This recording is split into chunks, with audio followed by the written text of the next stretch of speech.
चरक का आयुर्वेद, पतंजलि का योग, कबीर की वाणी हमारे पाठ्यक्रम में पुनः स्थापित है। आज हमारे युवा तेज गति से चलने वाली मशीनों को तो चला लेता है पर अपने मन को नहीं संभाल पाता। एआई तो सीख रहा है लेकिन एक इमोशनल इंटेलिजेंस खो चुका है। पश्चिमी सभ्यता से इतना प्रभावित हो चुका है कि अपना ही पतन कर रहा है। कभी दूसरों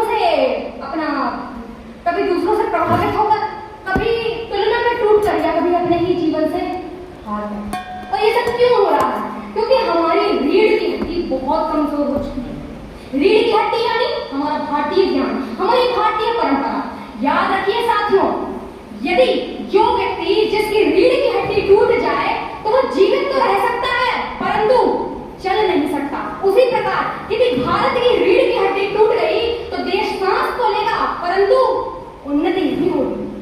एक बार सोचिए ना, आज हमारे देश में इतने विदेशी आकर क्यों बस रहे हैं? क्या आवश्यकता है भाई? वो तो पहले से ही डेवलप्ड नेशंस में आते हैं, क्या आवश्यकता है भारत आने की?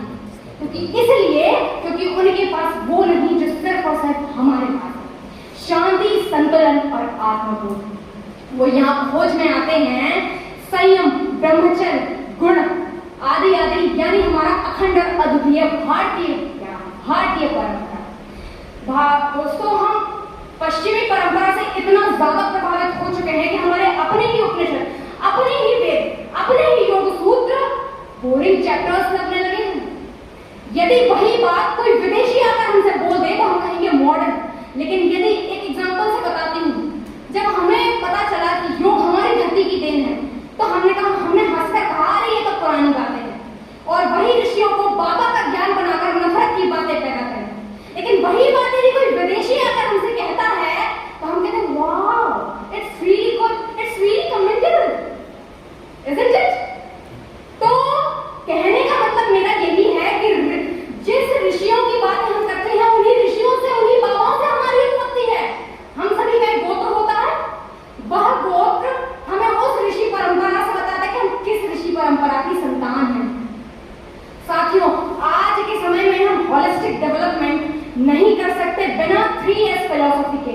3S फिलॉसफी यानी शिक्षा, संस्कृति और संस्कार। शिक्षा के साथ संस्कृति और संस्कार पश्चिमी परंपरा में तो संभव नहीं है, इसलिए भारतीय परंपरा की ही शरण लेनी पड़ेगी। एक उदाहरण इसी कमरे से दे देती हूँ। अभी विपक्ष ने बोला एआई का जमाना है। आज हम में से अधिकतर विद्यार्थी एआई से ही अपनी स्पीच तैयार करके लाए होंगे। अब ये क्या दर्शाता है? सोचिए जरा, सोचने का विषय है। ये दर्शाता है क्या ये हमारी स्वतंत्र चिंतन, हमारी सोचने की शक्ति, हमारे आत्मविश्वास कमजोर नहीं कर रही है कि नहीं? जो मस्तिष्क को भारतीय ज्ञान परंपरा मंथन और मनन सिखाता था, आज की शिक्षाओं से केवल कॉपी पेस्ट का अभ्यास करा रही है।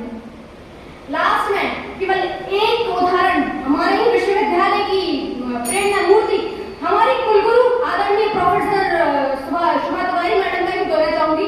उनके वक्तव्यों में हमने अनेकों बार सुना अपनी जड़ों से जुड़े रहे। और जड़ों से जुड़ने का तात्पर्य यही है कि एक वृक्ष कितना भी विशाल हो, जिस दिन अपनी जड़ें छोड़ देता है उस दिन अपना अस्तित्व खो देता है।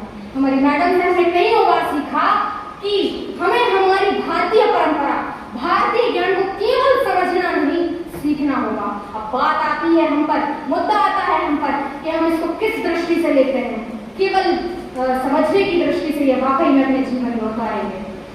हमारा ज्ञान जो होना चाहिए वो केवल हमारा ज्ञान हमेशा विज्ञान युक्त होना चाहिए।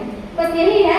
मैं ये नहीं कहना चाहूंगी कि भारतीय ज्ञान और पश्चिमी ज्ञान एक दूसरे के विरोधी हैं। असल में तो पश्चिमी ज्ञान और भारतीय ज्ञान एक दूसरे के पूरक है। धन्यवाद।